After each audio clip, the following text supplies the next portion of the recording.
चला नमस्कार मित्रांनो, पी व्ही थोरात आज पुन्हा एकदा महत्त्वाची एक अपडेट घेऊन तुमच्यासमोर आलेलो आहे. DMRची जी तुमची पदभरती राबवली गेली त्याच्यानंतर डॉक्युमेंट व्हेरिफिकेशनची महत्त्वाची जी लिस्ट आहे मागच्या 2 दिवसापूर्वी डिक्लेअर झालेली आहे. आता याच्यामध्ये महत्त्वाचं जे नोटिफिकेशन आहे कागदपत्र पडताळणीबाबत उमेदवारांना सर्वसाधारण मार्गदर्शक सूचना. तर या PDF DMRच्या नेमकं काय दिलेलं आहे, कुठले कुठले महत्त्वाचे डॉक्युमेंट कशा पद्धतीनं क्रमानुसार आपल्याला सादर करावे लागतील, तर याची महत्त्वाची जी अपडेट आहे तुम्हाला मी आजच्या व्हिडिओमध्ये शेअर करेल. ज्याही लोकांचं नाव डॉक्युमेंट व्हेरिफिकेशनमध्ये आहे, जे लोकांनी क्रॉस चेक केलेलं आहे, काल तुम्हाला मी सांगितलं की जी लिस्ट मागच्या 10 ते 15 दिवसापूर्वी लागली होती त्याच्यामध्ये कॅटेगरीचा उल्लेख केलेला होता, तुमचे नाव होते, स्कोर होता आणि असेंडिंगनुसार ती लिस्ट होती. त्यामध्ये तुम्हाला परवा दिवशी लागलेली जी लिस्ट आहे त्याचा जो सिरियल नंबर आहे त्याच्यामध्ये क्रॉस चेक करून तुम्हाला बघावं लागेल की माझं नाव डॉक्युमेंट व्हेरिफिकेशनसाठी आलेलं आहे किंवा आलेलं नाही. कसं चेक करावं लागेल काल तुम्हाला मी 10 मिनिटाचा एक डिटेलमध्ये व्हिडिओ तुमच्यासोबत शेअर केलेला आहे. तो व्हिडिओ बघून तुम्हाला अंदाज येऊन जाईल की मला माझं नाव डॉक्युमेंट व्हेरिफिकेशनमध्ये कसं चेक करावं लागेल. हे तुम्हाला तो व्हिडिओ बघून झाल्यानंतर तुमच्या सगळ्या गोष्टी ज्या आहेत त्या क्लिअर होऊन जातील. तर आजच्या व्हिडिओमध्ये बेसिकली जेही महत्त्वाचे डॉक्युमेंट्स आपल्याला या डॉक्युमेंट व्हेरिफिकेशनसाठी लागणार आहेत तर ते डॉक्युमेंट तुमच्याशी शेअर करायचा प्रयत्न करेल. त्याचबरोबर काल दिवसभरामध्ये तुम्ही व्हिडिओला ज्याही कमेंट केलेल्या होत्या महत्त्वाच्या त्याची उत्तर देण्याचा प्रयत्न करेल. डॉक्युमेंट व्हेरिफिकेशनबद्दल जेही माझे मित्र आतापर्यंत जॉईनिंग झालेले आहेत, काही ज्युनियर असतील, सिनियर असतील, त्याच्यामध्ये अभिजित सरांसोबत चर्चा केल्यानंतर जेही महत्त्वाचे काही प्रश्न उत्तर होते तुमचे तर त्यांनी चांगल्या पद्धतीनं उत्तर देऊन जेही त्यातनं काही महत्त्वाचं कन्क्लुजन भेटलेलं आहे तर ते सुद्धा तुमच्याशी आजच्या व्हिडिओमध्ये मी डिस्कस करेल. तर सगळ्यात महत्त्वाचं हे जर आपण PDF चेक केलं, PDF तुम्हाला आपलं टेलिग्रामचं चॅनल आयडियल फार्मसी कोचिंग याच्यावर तुम्ही शेअर करून देईल. तिथून तुम्ही बाकीचे डिटेलसुद्धा आणखीन डिटेलमध्ये चेक करा. आता पुढच्या सिरीजमध्ये सुद्धा आणखीन काही महत्त्वाचे जेही बाकीच्या या रिलेटेड अपडेट असतील तुम्हाला मी शेअर करेल.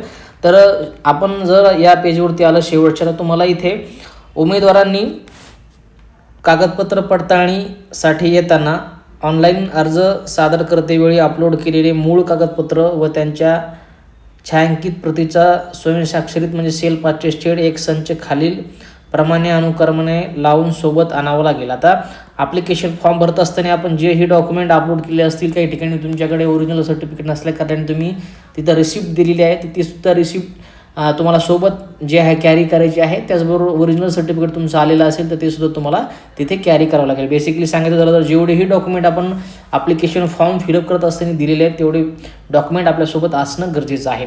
आता याचा क्रम आणि डॉक्युमेंट कशा पद्धतीने असायला हवेत तर तो एकदा जाणून घ्या. जेवढ्याही लोकांनी परीक्षा DMRच्या दिल्या होत्या तर तेवढ्या सर्व लोकांसाठी हे डॉक्युमेंट जे आहेत ते अशा पद्धतीनं असणं गरजेचं आहे. तर 10वी 10th क्लास मार्कशीट, 10वीच्या तुमची जी मार्कशीट आहे, सनद आहे, ती तुमच्याकडे असणं गरजेचं आहे. हा अशा पद्धतीचा क्रम आहे. या क्रमानुसार तुम्ही तुमचे जे डॉक्युमेंट्स आहेत ते सेल्फ अटेस्टेड करून त्याचा एक बंच तयार करायचा आहे. एक ओरिजिनलचा बंच करा आणि एक तुमच्या झेरॉक्स कॉपीचा बंच तयार करा. 12th क्लास मार्कशीट आणि इक्विव्हॅलन्स सर्टिफिकेट, 10वीची जी तुमची मार्कशीट आहे, सनद आहे, त्याच्यानंतर 12वीची मार्कशीटसुद्धा तुम्हाला त्यासोबत अटॅच करायची. त्याचबरोबर बाकीचे इक्विव्हॅलन्स सर्टिफिकेट जर असतील ते तुम्हाला तिथे अटॅच करावे लागतील. त्याच्यानंतर आयडेंटिटी प्रूफ डॉक्युमेंट 1 आणि ID proof document 2, ID proof 2 दिलेला आहे. त्याच्यामुळे तुम्ही तुमचं आधार कार्ड कॅरी सोबत करा. त्याच्यानंतर तुमच्याकडे पॅन कार्ड असेल किंवा इलेक्शन कार्ड असेल ते सुद्धा तुम्ही कॅरी करू शकता. अशा 2-3 पद्धतीचे आयडेंटिटी प्रूफ आहे ते तुम्ही सोबत कॅरी करा किंवा तुमच्यासोबत असू द्या. त्याच्यानंतर ग्रॅज्युएशन डिग्री सर्टिफिकेट, ज्याही पोस्ट ग्रॅज्युएशनवरती असतील तर त्यांनी ग्रॅज्युएशन म्हणजे डिग्रीची जी मार्कशीट आहे, फायनलच्या मार्कशीट आहेत तुम्हाला जोडायच्या, डिग्री सर्टिफिकेट असेल, पासिंग सर्टिफिकेट असेल किंवा बॅचलर्सचं जे सर्टिफिकेट तुमचं ते असेल. ज्या लोकांची पोस्ट डिप्लोमावरती असेल त्यांनी डिप्लोमाचं सर्टिफिकेट, डिप्लोमाची फायनलची मार्कशीट, त्याचबरोबर पॉसिबल झालं तुमच्याकडे सर्व सेमिस्टरच्या मार्कशीट असतील तर त्यासुद्धा तुम्ही जर कॅरी केल्या तर अति उत्तम. माझं जसे जे बोलणं झालेलं आहे अभिजित सरांसोबत, त्यांनीसुद्धा हेच सांगितलं की कधीकधी जेवढ्याही सेमिस्टर आपण दिलेले होते तेवढ्याच्या मार्कशीटसुद्धा कधी ते चेकआउट करतात. ह्या सर्व ज्या गोष्टी तुम्हाला मी सांगतो ह्या 2023 घडलेल्या होत्या, कदाचित आता घडतील. याची शाश्वती जी आहे ते आपण देऊ शकत नाही. फक्त माझं एवढंच काम आहे की तुम्हाला एक दिशा द्यावी नेमकी कशा पद्धतीनं ह्या गोष्टी ज्या आहेत त्या होत असतात, कशा पद्धतीनं डॉक्युमेंट व्हेरिफिकेशन होत असतं. हे फक्त तुम्हाला मी माझा एक्सपिरियन्स किंवा जेही आतापर्यंत ज्या कोणी एक्सपिरियन्स माझ्यासोबत शेअर केला आहे तो फक्त शेअर करतो. अशाच गोष्टी होतील, याची आपण शाश्वती जी आहे ते इथे देऊ शकत नाही. फक्त अशा पद्धतीनं तुम्ही प्रिपेअर राहावं जेणेकरून तुम्हाला नेमका अंदाज येईल की कशा पद्धतीनं मला येणाऱ्या डॉक्युमेंट व्हेरिफिकेशनसाठी जे आहे ते मला तयारी करावी लागेल. त्याच्यानंतर domicile, birth, school, living certificate हे सुद्धा आपल्याला महत्त्वाचे 3 डॉक्युमेंट याच्यासोबत अटॅच करायचे आहेत. त्याच्यानंतर कास्ट सर्टिफिकेट, जर तुम्ही कॅटेगरीमधून ॲप्लिकेशन फॉर्म फिलअप केला असेल, कॅटेगरीचा बेनिफिट घेतला असेल, तुम्हाला तुमचं कास्ट सर्टिफिकेट आणि कास्ट व्हॅलिडिटी हे 2 महत्त्वाचे डॉक्युमेंट तुम्हाला तिथे अटॅच करावे लागतील. त्याच्यानंतर नॉन क्रिमिनल हे सुद्धा महत्त्वाचं आणि टाईम बाउंड डॉक्युमेंट आहे. हे सुद्धा डॉक्युमेंट तुम्ही ॲप्लिकेशन फॉर्म करत असताना नॉन क्रिमिनलला टिक केलं असेल तर ते सुद्धा ओरिजिनल तुम्हाला तिथे कॅरी करावं लागेल. त्याच्यानंतर क्लेम्ड हॉरिझॉन्टल रिझर्वेशन सर्टिफिकेट, जर तुम्ही भूकंपग्रस्त, प्रकल्पग्रस्त, फिजिकली चॅलेंज अशा प्रकारचे कॅटेगरी सोडून बाकीचे जे क्लेम हॉरिझॉन्टल रिझर्वेशनचा फायदा घेतला असेल किंवा त्याचा बेनिफिट तुम्हाला घ्यायचा असेल तर ते सुद्धा सर्टिफिकेट तुम्हाला तिथे कॅरी करावे लागतील. ओरिजिनल सर्टिफिकेट लागेल. कोणत्याही पद्धतीची कलर झेरॉक्स कॉपी, सेकंड प्रत किंवा अशा पद्धतीचे कोणतेही पद्धतीचे डॉक्युमेंट सादर न करता जे ओरिजिनल डॉक्युमेंट्स आहेत ते तुम्हाला तिथे अशा क्रमामध्ये जे आहे ते तुम्हाला तिथे लावून घ्यायचं आहे. एक झेरॉक्सचा सेट अशा पद्धतीने तयार ठेवा आणि त्याला सेल्फ अटेस्टेड तुम्ही आत्ताच करून अशा पद्धतीने तुमचा जो क्रम आहे तो तुम्ही करून ठेवू शकता. त्याच्यानंतर मागासवर्गीय उमेदवारासाठी आणखी महत्त्वाच्या काही सूचना दिलेल्या आहेत. ज्या मागासवर्गीय सामाजिक समांतर आरक्षणानंतर उमेदवारांना गुणवत्तेनुसार अराखीव प्रवर्गातून कागदपत्र पडताळणीकरिता बोलवण्यात आलेले आहे, अशा मागासवर्गीय उमेदवारांनी केवळ एकदाच कागदपत्रे पडताळणीकरिता उपस्थित राहावे. त्यांनी त्याच्या जातीच्या सामाजिक समांतर आरक्षणांतर्गत प्रवर्गातून कागदपत्र पडताळणीकरिता पुन्हा उपस्थित राहण्याची आवश्यकता नाही, याची गुणवत्ताधारक मागासवर्गीय उमेदवारांनी नोंद घ्यावी. याचा अर्थ असा आहे, समजा आपलं सिलेक्शन झालेलं आहे ओपन जनरलमधून आणि आपला जर डॉक्युमेंट त्या क्रमानुसार आपलं जर डॉक्युमेंट व्हेरिफिकेशन झालेलं असेल आणि पुन्हा तुम्हाला तुमच्या कॅटेगरीने सुद्धा तुमच्या क्रमाचा उल्लेख केलेला असेल, म्हणजे उदाहरण देऊन सांगतोय, समजा मला 180 मार्क आहेत माझं आणि मी कॅटेगरीचा विद्यार्थी आहे, तर माझं ओपन जनरलमधून सिलेक्शन होईल. म्हणजे मी पहिल्या समजा 1 ते 10 जर तिथे उल्लेख असेल 1 ते 10चा तर ओपन जनरलमध्ये मी तिथे सिलेक्ट करून डॉक्युमेंट व्हेरिफिकेशन मी पहिल्यांदा जाईल. त्याच्यानंतर मी जेव्हा खाली येईल तर माझा कॅटेगरीचा जो कॉलम असेल त्याच्यामध्ये सुद्धा माझं तिथं नाव असेल की 1 ते 100मध्ये सुद्धा मला माझं नाव तिथे दिसून येईल. तर मग पुन्हा एकदा मला माझ्या कॅटेगरीतून तिथे डॉक्युमेंट व्हेरिफिकेशनसाठी जाण्याची आवश्यकता नाही. लक्षात येतं आहे, जर तुमचं ओपनमधून सिलेक्शन झालेलं असेल, तुम्ही कॅटेगरीचे विद्यार्थी असाल आणि तुम्ही जर एकदा डॉक्युमेंट व्हेरिफिकेशन जर करून आलेले आहेत तर पुन्हा एकदा जर तुम्ही कॅटेगरीमधून डॉक्युमेंट व्हेरिफिकेशन तुमचं नाव असेल तर तुम्हाला जाण्याची आवश्यकता नाही. अशा पद्धतीचा हा महत्त्वाचा पॅराग्राफ फक्त मागासवर्गीय उमेदवारासाठी लागू होतो. त्याच्यानंतर विशेष सूचनांमध्ये आणखी महत्त्वाच्या सूचना दिलेल्या आहेत. उमेदवाराच्या कागदपत्र पडताळणीनंतर गुणवत्ता यादी तयार करण्यात येणार असल्याने जे उमेदवार कागदपत्र पडताळणीकरता गैरहजर उपस्थित राहणार नाहीत अशा उमेदवारांच्या नियुक्तीबाबत विचार करण्यात येणार नाहीत किंवा त्यांना पुनर्संधी जी आहे ती उपलब्ध करून देण्यात येणार नाही. जर डॉक्युमेंट व्हेरिफिकेशनला तुम्ही ॲबसेंट असाल कोणत्याही कारणामुळे तर तुम्हाला पुन्हा याची जी संधी आहे डॉक्युमेंट व्हेरिफिकेशनची ती पुन्हा तुम्हाला देण्यात येणार नाही. अशा पद्धतीच्या महत्त्वाच्या सूचना आणि अशा पद्धतीचे महत्त्वाचे डॉक्युमेंट्स कशा पद्धतीनं आपल्याला हे तयार करावे लागतील, कसा क्रम असावा, कोणते सर्टिफिकेट असावेत, थोडक्यामध्ये डिटेलमध्ये तुमच्याशी मी शेअर करायचा प्रयत्न केलेला आहे. त्याच्यानंतर काही महत्त्वाच्या यूट्यूबला तुम्ही कमेंट केल्या होत्या तर त्याची थोडक्यामध्ये उत्तर देण्याचा प्रयत्न करेल आणि सर्व उत्तरं जे आहेत हे जॉईन झालेल्या जे माझे सिनियर ज्युनियर आहेत त्यांच्याकडून जे आहे ते डिस्कशन करून मी तुमच्यासोबत शेअर करतो आहे. तर तुम्ही मला कमेंटमध्ये बऱ्याच जणांनी विचारलं होतं की मला जॉईनिंगसाठी किंवा डॉक्युमेंट व्हेरिफिकेशनसाठी वैयक्तिक मेल येईल का. आता 2023मध्ये परीक्षा झाल्यानंतर जे विद्यार्थी 23-24मध्ये जॉईन झाले त्याच्यामध्ये अभिजित टाके सर म्हणून आहेत माझे ज्युनियर, तर त्यांच्याशी डिस्कशन झाल्यानंतर एक असं समजतं की मेल तुम्हाला येतील फक्त जॉईनिंग झाल्यानंतर. जे तुमचं कॉल लेटर आहे ते फक्त तुम्हाला मेलवरती रिसीव्ह होईल. असा जनरल जो मेल आहे तो तुम्हाला येऊ शकतात, पण वैयक्तिक तुम्हाला अशा पद्धतीनं मेल येणार नाही की तुमचं डॉक्युमेंट व्हेरिफिकेशन या डेटला आहे आणि तुम्हाला या डेटला या ठिकाणी या वेळेला हजर राहावं लागेल. लक्षात येत आहे, वैयक्तिक अशा पद्धतीचे मेल जे आहेत ते त्यांना आलेले नव्हते, कदाचित तुम्हाला सुद्धा येणार नाहीत. फक्त आता आपल्याला ज्या डॉक्युमेंट व्हेरिफिकेशनच्या लिस्ट दोन्ही लागलेल्या आहेत त्याच्यामध्ये आपल्या कॅटेगरीनुसार असेल, आपल्या जनरलमध्ये असेल, आपल्याला जसे पद्धतीने मार्क आहेत तसे मार्क आपण तिथे क्रॉस व्हेरीफाय करून त्याच्यामध्ये आपला नंबर आपल्याला शोधायचा आहे, त्याचा क्रमांक किंवा सिरियल नंबर आपल्याला शोधायचा आहे आणि आपल्याला आपली जी डॉक्युमेंट व्हेरिफिकेशनची डेट आहे ती बघून त्या डेटला आपल्याला मुंबईचे जे लोकेशन दिले आहे तिथे जाऊन आपलं डॉक्युमेंट व्हेरिफिकेशन जे आहे ते आपल्याला तिथे सादर करावे लागतील. त्याच्यानंतर मेडिकल फिटनेसबद्दल मला तुम्ही विचारलं, काही विद्यार्थ्याच्या पालकांनी सुद्धा मला कॉल करून विचारलं होतं की मेडिकल फिटनेस हे सगळ्यासाठी कंपल्सरी आहे का.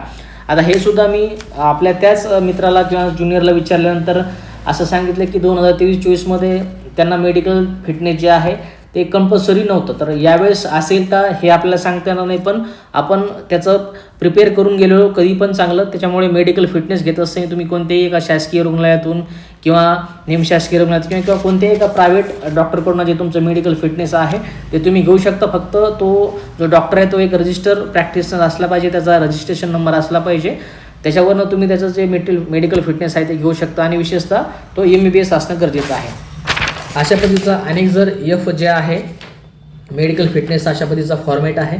डॉक्टरकडे गेल्यानंतर MBBS डॉक्टरकडे तुम्हाला अशा पद्धतीने या फॉर्मॅटवरती तुमचं नाव टाकून तुमच्या जेही महत्त्वाचे जे चेकअप केले आहे ते मेडिकल फिटनेसचं बाकीच्या गोष्टी जर तुम्हाला मेन्शन करायच्या आहेत, खाली तुम्हाला त्याचा ॲड्रेस दिलेला आहे मेडिकल प्रॅक्टिशनरचं, त्याचं तुम्हाला सिरियल नंबरसुद्धा डॉक्टरचा विचारेल. प्रॅक्टिशनर रजिस्टर असेल तर त्याचा सही स्टॅम्प तुम्हाला इथं स्टॅम्प सही घ्यायचे आहे. अशा पद्धतीचं हे मेडिकल फिटनेस तुम्ही सोबत कॅरी करा. आता हे तुम्ही मेडिकल फिटनेस ग्रामीण रुग्णालयातून किंवा उपजिल्हा रुग्णालयातून सुद्धा घेऊ शकता किंवा कोणत्याही एका प्रायव्हेट डॉक्टरकडून घेऊ शकता. फक्त MBBS डॉक्टर असायला हवा आणि तो एक रजिस्टर प्रॅक्टिसर असणं गरजेचं आहे. अशा लक्षात आलं. हा एक पॉईंट क्लिअर झाला. त्याच्यानंतर भरलेला फॉर्म सोबत लागेल का?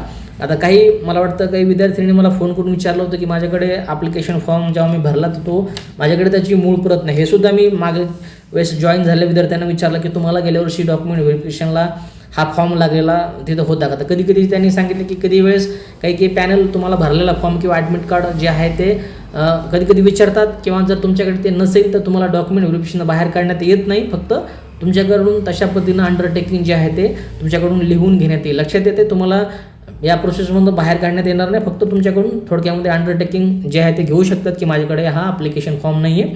पण जात असताना हे जे डॉक्युमेंट तुम्हाला मी आता डिस्कस केले होते त्याच्यासोबत तुम्ही भरलेला ॲप्लिकेशन फॉर्म तुमच्याकडे असेल तर अतिउत्तम, तो सोबत कॅरी करा. त्याचबरोबर ॲडमिट कार्ड म्हणजे जे प्रवेशपत्र आहे, हॉल तिकीट आहे ते सुद्धा तुम्ही तुमच्यासोबत कॅरी करायचं आहे. लक्षात येते. हा क्लिअर झाला. त्याच्यानंतर काही डॉक्युमेंट मिसिंग वगैरे असेल का याच्याबद्दल सुद्धा चर्चा केली. तर काही मेजर जर डॉक्युमेंट्स असेल जसे की नॉन क्रिमिनल आहे तर अशा ठिकाणी तुम्ही जे आहे ते ओपनमधून जाऊ शकता किंवा तुम्हाला डॉक्युमेंट व्हेरिफिकेशनच्या जे आहे ते बाहेर ते काढू शकतात. पण काही डॉक्युमेंट जे की थोड्या दिवसांनी सादर तुम्ही करू शकता तर त्यांना तुम्हाला टाईम पिरियड ते देऊ शकतात. हे डिपेंड आहे की कशा पद्धतीचं पॅनल तुम्ही फेस करताय किंवा जर तुम्हाला त्यांनी वेळ दिला. मग काही वेळेस मागच्या वर्षी असंच झालं की नॉन क्रिमिनल काही ठिकाणी काही विद्यार्थ्याकडे नव्हते तर त्यांना थोड्या वेळ करतात त्यातनं बाहेर काढलं होतं. पण थोड्या वेळानंतर विद्यार्थी पुन्हा आणखीन जाऊन भेटल्यानंतर त्यांना जवळपास 6 महिन्याचा त्यांनी कालावधी दिला होता. पण हे डिपेंड करतं की कशा पद्धतीचं पॅनल आहे. दरवर्षी ह्या ज्या गोष्टी त्या चेंज होत राहतात. यावर्षी त्याच गोष्टी होतील याची शाश्वती आपण घेऊ शकत नाही. फक्त मागचा जो पास्ट एक्सपिरियन्स होता, जो विद्यार्थी आतापर्यंत लागलेले होते, ज्यांनी डॉक्युमेंट व्हेरिफिकेशन DMRचं फेस केलेलं होतं, ऑलरेडी जॉईन आहेत, अशा विद्यार्थ्यांचा एक्सपिरियन्स तुम्हाला मी जे आहे ते शेअर केलेला आहे. जेही प्रश्न तुम्ही मला विचारले जे मला महत्त्वाचे वाटले तर अशा पद्धतीनं त्याचं उत्तर देण्याचं काम मी तुम्हाला आजच्या व्हिडिओमध्ये केलेलं आहे. बाकी डॉक्युमेंट व्हेरिफिकेशनची प्रोसेस कशी असते याच्यावरती सुद्धा उद्या डिटेलमध्ये व्हिडिओ देईल की कसं स्टेप बाय स्टेप तुम्हाला डॉक्युमेंट व्हेरिफिकेशनला फेस करावं लागेल. 2024ची प्रोसेस कशी होती, कशा पद्धतीनं ॲप्लिकेशन फॉर्म दिले जातात, कसं फॉर्म फिलअप करावा लागतो, कशा पद्धतीचं पॅनल असतं, काय काय ते विचारतात आणि त्याच्यानंतरची प्रोसिजर ही डॉक्युमेंट व्हेरिफिकेशन किती दिवसांनी होते आणि कशी असते, जॉईनिंग लेटर कसं रिसीव्ह होतं, त्याच्यानंतर आपल्याला आपल्या एंडनी कसा त्याला रिस्पॉन्ड करावा लागतो, जॉईनिंग कशी करावी लागते, या सर्व गोष्टी तुम्हाला येत्या पुढच्या सिरीजमध्ये जे आहे ते मी कंटिन्यू करायचा प्रयत्न करेल. सोबत आपलं जर महत्त्वाचं टेलिग्रामचं चॅनल आहे आयडियल फार्मसी कोचिंग, याच्यावरती ह्या सर्व गोष्टी मी शेअर केलेल्या आहेत. हे मेडिकलचं फिटनेस असेल, ह्या महत्त्वाच्या सूचना असतील, बाकीचे जेही DMR रिलेटेड महत्त्वाच्या सगळ्या गोष्टी आहेत त्या सर्व गोष्टी तुमचं आपल्या टेलिग्रामच्या चॅनलवरती मी शेअर केलेल्या आहेत. त्याच्यामुळे जॉईन केलं नसेल तर नक्की एकदा जॉईन करा. पुढची येणारी आरोग्य विभागाची पद भरती असेल, भविष्यामध्ये येणाऱ्या DMRच्या पद भरती असेल, त्या सर्व महत्त्वाच्या गोष्टीचे अपडेट तुम्हाला या टेलिग्रामवरची मी देत असतो. त्याचबरोबर या रिलेटेड महत्त्वाचे थिअरीचे पुस्तकं, येणाऱ्या आरोग्य विभागाची पद भरती असेल, DMRची पद भरती असेल, पुढच्या 10 ते 12 दिवसामध्ये नवीन पुस्तक लॉन्च होते जे की आपली वेबसाईट pvthroat.com याच्यावरती कोणत्याही पद्धतीची डिलिव्हरी चार्जेस न देता तुम्ही तुमच्या होम ॲड्रेसवरती हे जे पुस्तक आहेत ते किंवा स्टडी मटेरियल आहे ते मागू शकता. त्याच्यामुळे जॉईन केलं नसेल तर दोन्ही ठिकाणी मला जॉईन करा. बाकी पुढच्या महत्त्वाच्या जी अपडेट असणार आहे DMRची त्यासाठी मला या यूट्यूब चॅनलवरती जॉईन करा.